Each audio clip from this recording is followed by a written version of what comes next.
शांति। ओम शांति। आज बाबा के 16/10/2022 के महावाक्य प्रातः मुरली ओम शांति। अव्यक्त बाप दादा रिवाइज है 3/11/1992 की मुरली। रूहानी रॉयल्टी संपन्न आत्माओं की निशानियाँ। रूहानी रॉयल्टी संपन्न आत्माओं की निशानियाँ।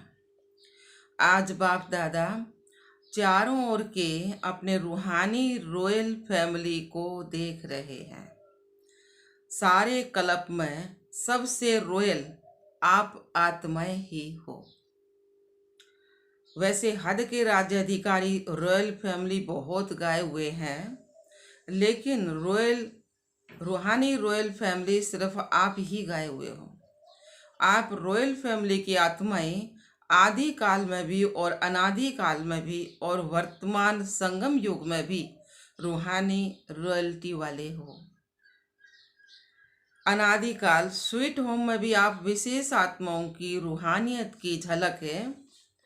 चमक सर्व आत्माओं से श्रेष्ठ है। आत्माएं सभी चमकती हुई ज्योति स्वरूप है, फिर भी आपकी रूहानी रॉयल्टी की चमक अलौकिक है। जैसे साकारी दुनिया में आकाश बीच सितारे सब चमकते हुए दिखाई देते हैं, लेकिन कोई विशेष चमकने वाले सितारे स्वतः ही अपनी तरफ आकर्षित करते हैं। लाइट होते हुए भी उनकी लाइट विशेष चमकती हुई दिखाई देती है। ऐसे अनादि काल परम धाम में भी आप रूहानी सितारों की चमक अर्थात रूहानी रॉयल्टी की झलक विशेष अनुभव होती है। इसी प्रकार आदि काल सतयुग अर्थात स्वर्ग में आप आत्माएं विश्व राजन की रॉयल फैमिली के अधिकारी बनते हो। हर एक राजा की रॉयल फैमिली होती है, लेकिन आप आत्माओं की रॉयल फैमिली की रॉयल्टी व देव आत्माओं की रॉयल्टी सारे कल्प में और किसी रॉयल फैमिली की नहीं हो सकती है। इतनी श्रेष्ठ रॉयल्टी चैतन्य स्वरूप में प्राप्त की है, जो आपके जड़ चित्रों की भी कितनी रॉयल्टी से पूजा होती है। सारे कल्प के अंदर रॉयल्टी की विधि प्रमाण और कोई भी धर्म पिता, धर्म आत्मा या महान आत्मा की ऐसे पूजा नहीं होती है। तो सोचो, जब जड़ चित्रों में भी रॉयल्टी की पूजा है, तो चैतन्य में कितने रॉयल फैमिली के बनते हो। तो इतने रॉयल हो वह बन रहे हो। अभी संगम पर रूहानी रॉयल्टी अर्थात फरिश्ता स्वरूप बनते हो। रूहानी बाप की रूहानी रॉयल फैमिली बनते हो। तो अनादि काल, आदि काल और संगम योगी काल, तीनों काल में नंबर 1 रॉयल बनते हो ना। ये नशा रहता है कि हम तीनों काल में भी रूहानी रॉयल्टी वाली आत्माएं हैं। इस रूहानी रॉयल्टी का फाउंडेशन क्या है? संपूर्ण प्योरिटी। संपूर्ण प्योरिटी ही रॉयल्टी है। तो अपने से पूछो कि रूहानी रॉयल्टी की झलक आपके रूप से सबको अनुभव होती है? रूहानी रॉयल्टी की फलक हर चरित्र से अनुभव होती है? लौकिक दुनिया में भी अलफ काल की रॉयल्टी ना जानते हुए भी चेहरे से, चलन से अनुभव होती है। तो रूहानी रॉयल्टी गुप्त नहीं रह सकती है, वो भी दिखाई देती है। तो हर एक नॉलेज के दर्पण में अपने को देखो कि मेरे चेहरे पर चलन में रॉयल्टी दिखाई देती है व साधारण चेहरा, साधारण चलन दिखाई देती है। तो बाबा ने कहा, चेक करो अपने दर्पण में अपने को देखो कि मेरे चेहरे पर और चलन में रॉयल्टी दिखाई देती है, वह साधारण चेहरा, साधारण चलन दिखाई देती है। जैसे सच्चा हीरा अपनी चमक से कहाँ भी छिप नहीं सकता ना, ऐसे रूहानी चमक वाले, रूहानी रॉयल्टी वाले भी छिप नहीं सकते। कई बच्चे अपने को खुश करने के लिए सोचते हैं और कहते भी हैं कि हम गुप्त आत्माएं हैं, इसलिए हमको कोई पहचानता नहीं है।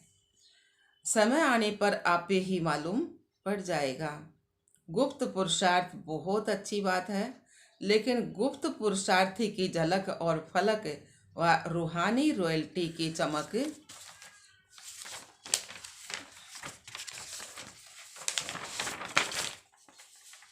औरों को अनुभव जरूर कराएगी। स्वयं स्वयं को चाहे कितना भी गुप्त रखें, लेकिन उनके बोल, उनका संबंध, संपर्क, रूहानी व्यवहार का प्रभाव उनको प्रत्यक्ष करता है।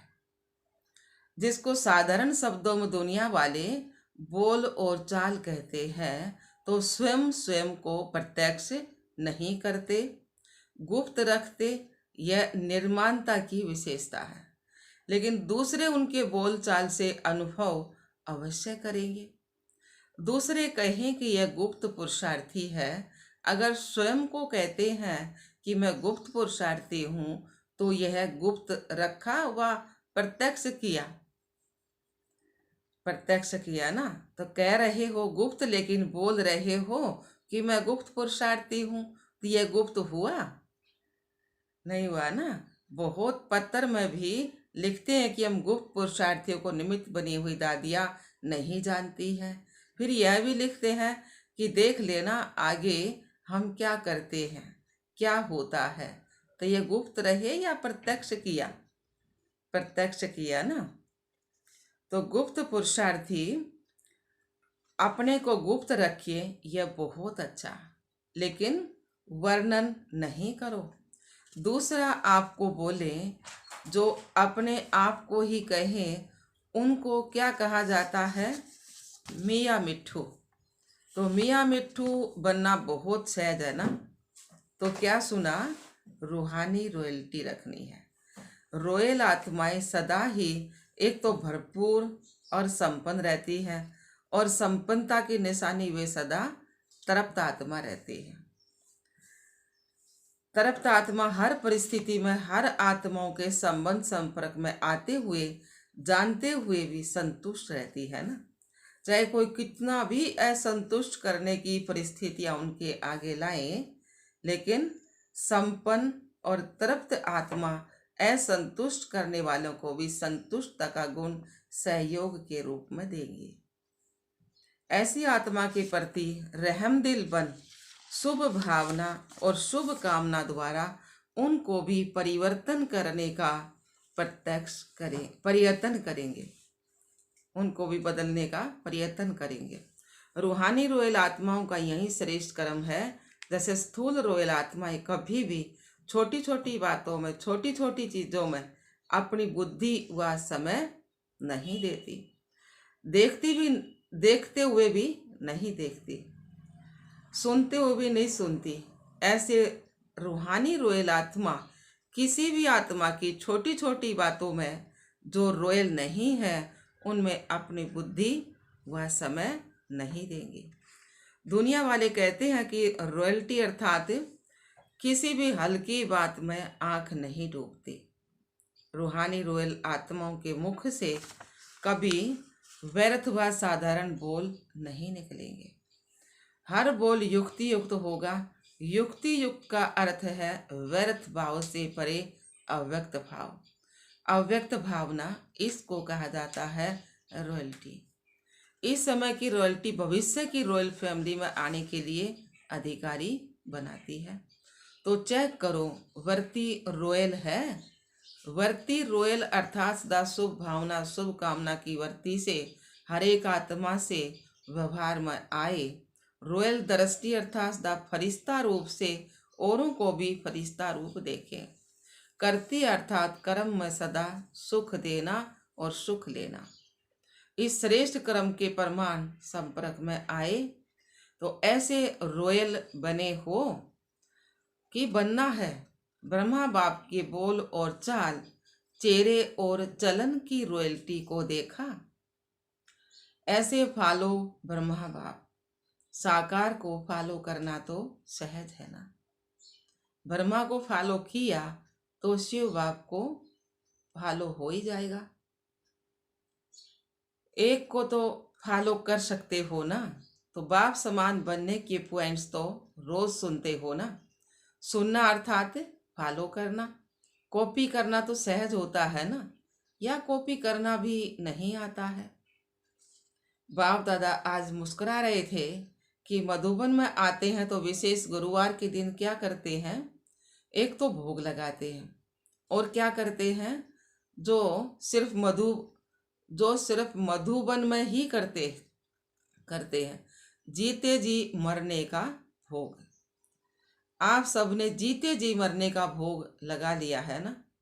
तो बाप दादा मुस्कुरा रहे थे कि जीते जी मरना कहकर मनाना तो सहज है। जीते जी मरना कहकर मनाना तो सहज है ना। स्टेज पर बैठ गए, तिलक लगा लिया, मर गए। लेकिन जीते जी मरना और पुराने संस्कारों से मरना, पुराने संसार की आकर्षण से मरना, यह है जीते जी मरना।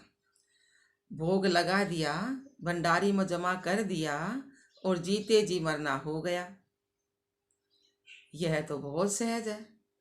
लेकिन मर गए, मरना क्या आता है, पुराने स्वभाव संस्कारों से मरना है ना।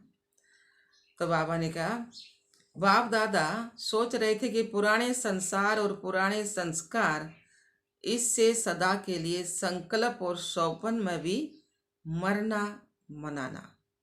ऐसा जीते जी मरना कौन और कब मनाएंगे। अगर स्टेज पर बिठाते हैं तो सब के सब बैठ जाते हैं। स्टेज पर बैठना यह तो कॉमन बात है, आम बात है। लेकिन बुद्धि को बिठाना, इसको कहा जाता है यथार्थ जीते जी यथार्थ जीते जी मरना और मनाना। जब मर गए तो मरना अर्थात परिवर्तन होना, पहले के स्वभाव संस्कार परिवर्तन करना। तो बाबा ने कहा, तो ऐसा जीते जी मरना, उसके लिए कितने तैयार होंगे कि सेंटर पर जाकर कहेंगे क्या करें, चाहते तो नहीं थे लेकिन हो गया। यहाँ तो जीते जी मरना मना कर जाते हैं ना। फिर जब कोई बात सामने आती है तो जिंदा हो जाते हैं। ऐसे नहीं करना। यादगार में भी दिखाते हैं ना, रावण का एक सिर खत्म करते थे तो दूसरा आ जाता था। तो यहाँ भी एक बात पूरी होती है तो दूसरी पैदा हो जाती है। फिर समझते हैं हमने तो रावण को मार दिया, फिर यह कहाँ से आ गया। लेकिन मूल फाउंडेशन को समाप्त न करने के कारण एक रूप बदलकर दूसरे रूप में आ जाता है। बहरूबिया बन का आ जाए। फाउंडेशन को खत्म कर दो तो रूप बदल करके मायावार नहीं करेगी। बाबा ने कहा, फाउंडेशन नींव को खत्म कर दो तो रूप बदल करके मायावार नहीं करेगी, सदा के लिए विदाई ले जाएगी। समझा क्या बनना है। रूहानी रॉयल्टी वाले सदैव यह चेक करो कि हर कर्म रूहानी रॉयल परिवार के प्रमाण है। जब 99% बोल और कर्म संकल्प रॉयल्टी के हों, तब समझो भविष्य में भी रॉयल फैमिली में आएंगे। ऐसे नहीं सोचना हम तो आ ही जाएंगे। चलो संपन्न नहीं बने हैं तो 1% फ्री, 1% फ्री देते हैं। लेकिन 99% रॉयल्टी के संस्कार और बोल और संकल्प नेचुरल होने चाहिए। 99% रॉयल्टी के संस्कार, बोल और संकल्प नेचुरल होने चाहिए। बार बार युद्ध नहीं करनी पड़े, नेचुरल संस्कार हो जाए। अच्छा जी बाबा, चारों ओर के रूहानी रॉयल्टी वाली रॉयल आत्माओं को सदा प्योरिटी द्वारा रॉयल्टी अनुभव कराने वाली आत्माओं को, सदा फरिश्ता स्वरूप के संस्कार को प्रैक्टिकल में लाने वाली आत्माओं को, सदा ब्रह्मा बाप को फॉलो करने वाली आत्माओं को, सदा श्रेष्ठ ब्राह्मण संसार में ब्राह्मण ब्राह्मण संस्कार अनुभव करने वाली रूहानी रॉयल परिवार को बाप दादा का याद प्यार और नमस्ते। हम रूहानी बच्चों की रूहानी बाप दादा को याद प्यार, गुड मॉर्निंग, नमस्ते नमस्ते नमस्ते जी। हम बाबा के बच्चे सदा रहे हंसते और हंसाते। शुक्रिया मीठे बाबा, शुक्रिया बाबा। अव्यक्त बाप दादा से पर्सनल मुलाकात है। सेवा में बिजी रहो तो सहज ही माया जीत बन जाओगे। सेवा में बिजी रहो तो सहज ही माया जीत बन जाएंगे। सदा अपनी शक्तिशाली वृत्ति से वायुमंडल को परिवर्तन करने वाली विश्व परिवर्तक आत्माएं हो ना। इस ब्राह्मण जीवन का विशेष ऑक्यूपेशन क्या है? अपनी वृत्ति से, वाणी से और कर्म से विश्व परिवर्तन करना। वृत्ति से और वाणी से और कर्म से विश्व परिवर्तन करना। तो ऐसा भी ऐसी सेवा करते हो या टाइम नहीं मिलता है, वाणी के लिए समय नहीं है, तो वृत्ति से, मनसा सेवा से परिवर्तन करने का समय तो है ना। तो सेवाधारी आत्माएं सेवा के बिना नहीं रह सकती। ब्राह्मण जन्म है ही सेवा के लिए। तो जितना सेवा में बिजी रहेंगे उतना ही सहज मायाजीत बनेंगे। तो सेवा का फल भी मिल जाए और मायाजीत भी सहज बन जाए, डबल फायदा हो गया ना। जरा भी बुद्धि को फुर्सत मिले तो सेवा में जुट जाओ, चाहे मनसा से, चाहे बोल से, चाहे वाणी से, किस तरह भी। तो वैसे भी पंजाब हरियाणा में सेवा भाव ज़्यादा है। गुरुद्वारों में जाकर भी सेवा करते हैं ना। तो वह तो है स्थूल सेवा और यह है रूहानी सेवा। सेवा के लिए समय गंवाना नहीं है। अगवैनों कह देगा कितना समय गंवाए, समय गंवाना नहीं है। निरंतर योगी, निरंतर सेवाधारी बनो। चाहे संकल्प से करो, चाहे वाणी से करो, चाहे कर्म से करो, कैसे भी करो, सेवा करो। बाबा का कहना ये है। तो अपने संपर्क से भी सेवा कर सकते हो ना। चलो मनसा सेवा करना नहीं आवे, लेकिन अपने संपर्क से, अपनी चलन से भी सेवा कर सकते हो। यह तो सहज है ना। तो चेक करो, सदा सेवादारी है वह कभी कभी के सेवादारी है। अगर कभी कभी के सेवादारी होंगे तो राज्य भाग्य भी कभी कभी मिलेगा। तो इस समय की सेवा भविष्य प्राप्ति का आधार है। कभी भी कोई यह बहाना नहीं दे सकते कि चाहते तो थे लेकिन समय नहीं है। तो बाबा ने तरह तरह कह दिया ना, मनसा वाचा कर्मणा, किसी तरह भी सेवा करो। तो बाबन का कोई कहते हैं शरीर नहीं चलता है, टांगे नहीं चलती हैं, क्या करें। कोई कहते हैं कमर नहीं चलती है, कोई कहते हैं टांगे नहीं चलती है, लेकिन बुद्धि तो चलती है। बाबा का बुद्धि तो चलती है ना। तो बुद्धि द्वारा सेवा करो। आराम से पलंग पर बैठकर सेवा करो। अगर कमर टेढ़ी है तो लेट जाओ, लेकिन सेवा में बिजी रहो। किसी तरह ही बाबा कहे, किसी तरह भी करो। बिजी रहना ही तो सहज पुरुषार्थ है। मेहनत नहीं करनी पड़ेगी। बार बार माया आवे और भगाओ तो मेहनत होती है ना। तो बाबा का युद्ध होती है ना। बिजी रहने वाले युद्ध से छूट जाते हैं। बिजी रहेंगे तो माया की हिम्मत नहीं होगी आने की। और जितना अपने को बिजी रखेंगे उतना ही आपकी वृत्ति से वायुमंडल परिवर्तन होता जाएगा। कोई भी ब्राह्मण आत्मा यह नहीं सोच सकती क्या कह रहे हैं, वायुमंडल बहुत खराब है। अरे खराब है तो परिवर्तन करते हो ना। खराब है तब तो परिवर्तन करते हो ना। खराब ही नहीं होगा तो क्या करेंगे। सुधरा होंगे तो न क्या करेंगे, सुधार के बताओ। वायुमंडल खराब है, उसी को तो अच्छा करना है। तो अच्छे को बदलेंगे क्या? अच्छा तो बदला है।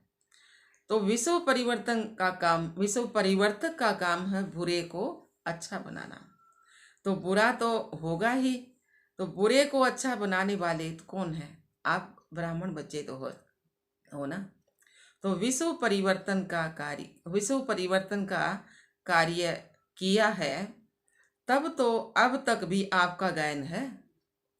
शक्तियों के गायन में आपकी कितनी महिमा करते हैं, तो तब तो अब तक भी आपका गायन है ना। शक्तियों के गायन में आपकी कितनी महिमा करते हैं, तो अपनी महिमा सुनते हुए खुशी होती है ना। होती है ना। होती है ना बाबा जी। बाबा अच्छा जी बाबा। वरदान में बाबा ने सुनाया है, सेवा का प्रत्यक्ष फल खाते एवर हेल्दी वेल्दी और हैप्पी रहने वाले सदा खुशहाल भव। सेवा का प्रत्यक्ष फल खाते एवर हेल्दी वेल्दी और हैप्पी रहने वाले सदा खुशहाल भव। जैसे साकार दुनिया में कहते हैं ना, ताजा फल खाओ तो तंदुरुस्त रहेंगे। हेल्दी रहने का साधन फल बताते हैं ना। और आप बच्चे तो हर सेकंड प्रत्यक्ष फल खाने वाले हो। इसलिए यदि आपसे कोई पूछे आपका हाल चाल क्या है, तो क्या बोलना? हाल है खुशहाल और चाल है फरिश्तों की। हम हेल्दी भी हैं और वेल्दी भी हैं, तो हैप्पी भी हैं। ब्राह्मण कभी उदास हो नहीं सकते ना। स्लोगन आया है, बाबा ने स्लोगन दिया, पवित्र आत्मा ही स्वस्थता और सत्यता का दर्पण है। पवित्र आत्मा ही स्वस्थता और सत्यता का दर्पण है। सूचना आई है, आज मास का तीसरा रविवार है। 6:30 से 7:30 बजे तक सभी भाई बहनें एक ही शुद्ध संकल्प परिवर्तन का लेते हुए परिवर्तन के महान कार्य में सहयोगी बने। अनुभव करें कि बाप दादा के मस्तक से शक्तिशाली किरणें निकलकर मेरी भरकुटी में आ रही हैं और वही किरणें मेरे द्वारा अपने निजी संस्कारों का परिवर्तन करते हुए संसार परिवर्तन का कार्य कर रही है। अच्छा जी बाबा। ओम शांति बाबा। ओम शांति।